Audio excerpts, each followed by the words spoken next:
And by the time I was 17 years old, we were the largest teenage ministry in the country at age 17. At age 18, the prime minister of my country called my parents and says, we want to meet your son. So I went in to see the prime minister, and this will never be forgotten in my life. And I walked in the room, and there was the prime minister of the Bahamas, and I'm an 18-year-old, and he said to me, he said, so you Myles Munroe, huh? I said, yes, sir. He said, do you know that you have more influence over the country right now than I do? At 17 years old. Yeah. I said, no, sir. He said, of course. He says, who else can bring together 4,000 of our citizens and our people in one place? I can't even get 4,000 people. He said, I want to know your secret. Of course, being a politician, you know, they always want to know secret for crowds. Right. And I said to him, sir, I have no secret.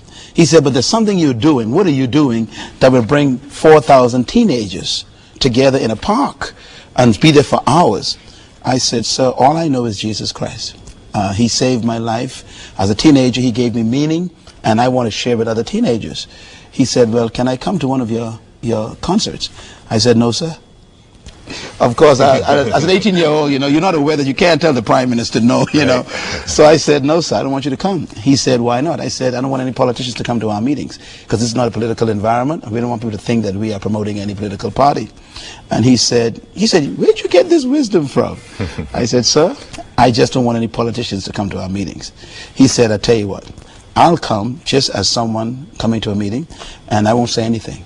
I said, if you promise you won't say anything, so you can come. Well, he promised. He came to our next event, which was at a big school hall, about 3,000 kids, and he came with all of the police escort and everything, and motorbikes and all that, and sat in that concert on the stage behind me. And us four guys got up, and I shared the gospel at age 18 with those students. About 500 young kids came down at the altar call, and I heard a footstep behind me, and it was the prime minister. And he walks down with the kids and make commitment to Christ. Wow. You know, when you as a teenager see the head of your country come to the Lord, it's an astonishing thing for a teenager.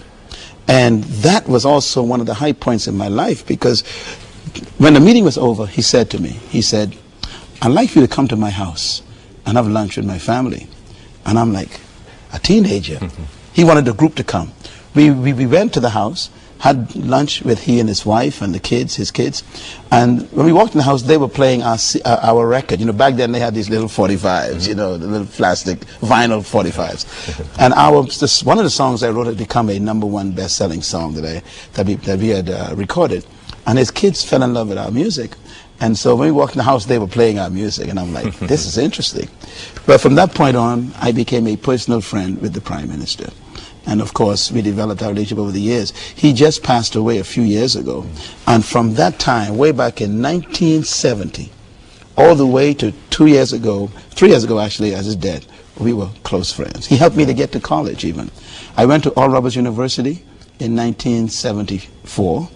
I did my 3 bachelor's degrees at Oral Roberts University, graduated in 1978, did my master's degree at the University of Tulsa in leadership, administration, and business, and then started my doctorate degree in philosophy.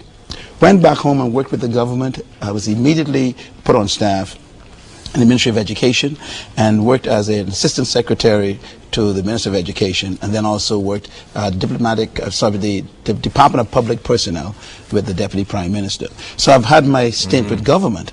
And I started a Bible study, and this is where it all began with our church. In 1980, I started a Bible study. And 7 people, my wife and I, my brother, 2 brothers-in-laws and their wives, and one of my friends from Oral Roberts University. And we started a Bible study in my apartment. That Bible study grew from 7 people. Today we have the largest church in the Bahamas. We have over 2,000 people. We built a brand new building that's being packed. We thank God for that. We started the first Christian television program started from our ministry in 1981. That program became the top secular program on the secular stations. We started the first Christian radio programs in our country as well through the weekdays. You know, back then, religious programming only came on Sundays. Well, the Lord didn't give me that vision. He said, I want you to be in the marketplace. So here I am, a young teenager, in my early 20s, And when I applied to bring our program on, the government refused. They said, we have relegated all religious programming to Sunday. I said, well, we are not a religious organization because we had incorporated our company as a non-profit company, not as a church. And we were able to fight the case and won the case. And we were placed on the radio station and the TV station on days that are not weekends. And we became the first ones to break that barrier. Well, the rest is history. And what we have today now is a global ministry out of the Bahamas, Bahamas Faith Ministry International, and many of our people are watching this program today because we do get 100 Street in the Bahamas and the islands there. And we have been so honored. My wife and I, Ruth, we have 2 kids. They're both in college doing their master's degree right now. We have a team of 24 people in our leadership that was trained to help carry the church. And we have a powerful youth program, an awesome women and men's program in the country.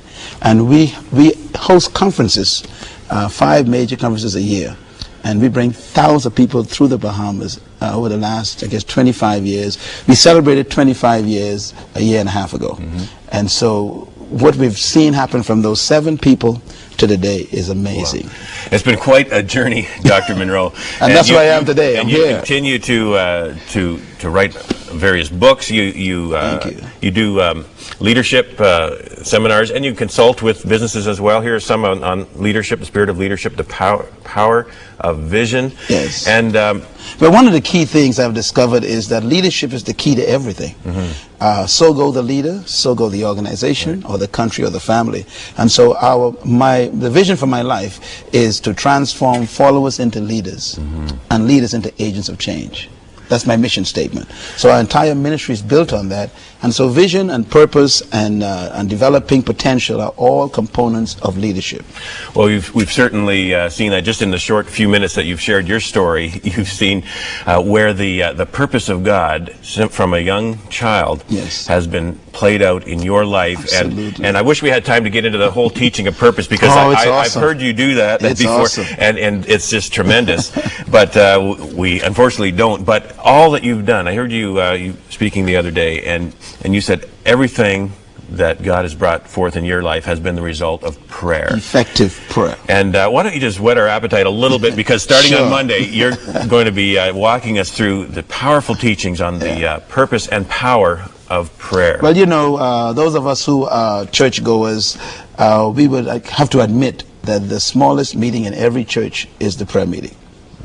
People would show up on Sunday mornings or on Sabbath mornings, whatever, and they would fill the church, but they don't go to prayer meetings. And that's because prayer has not worked for most of the people in the world. They've been discouraged, they've had disappointment, no answers to prayer, it seems, and they just quit praying. Well, what we're going to talk about is why you don't get your prayers answered and how to get every prayer answered. We're actually going to talk about not just prayer, but the purpose for it. Why are we commanded to pray? Why do we need to pray? Why is prayer necessary? I think a statement that wraps up what we're going to talk about is this, by John Wesley. He said, it seems as if without God, man cannot, and without man, God will not. Prayer is necessary not only for us, but also for God. And we're going to show why it's important for you to learn not just to pray, but how to pray. Prayer was the only thing the disciples ever asked Jesus to teach them. They never asked him to walk on water, teach us how to cast out demons or multiply bread. They said, teach us to pray. Do you know why? Because it's what they saw him do most. Jesus prayed for hours, but he cast out demons in a few seconds. So they began to see the inductive, deductive logic. They said, look, if you spend hours doing this thing, but minutes doing this, then this must be more important than that. So they said, don't teach us how to cast out demons. You did that in 3 minutes. Teach us how to do this thing that you did for 3 hours. Because apparently there's a relationship between the 3 hours and the 3 minutes. And we're going to talk about why that's so critical. So you're going to be blessed this week. And I hope that everyone watching this, whether you're an atheist, an agnostic, a Christian, a Buddhist, a Hindu, whatever you are, a Muslim, I'm going to talk to you, because prayer is a human activity.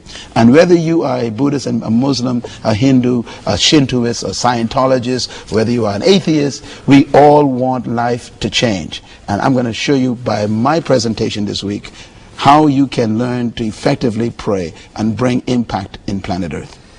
All right, and that is starting on Monday.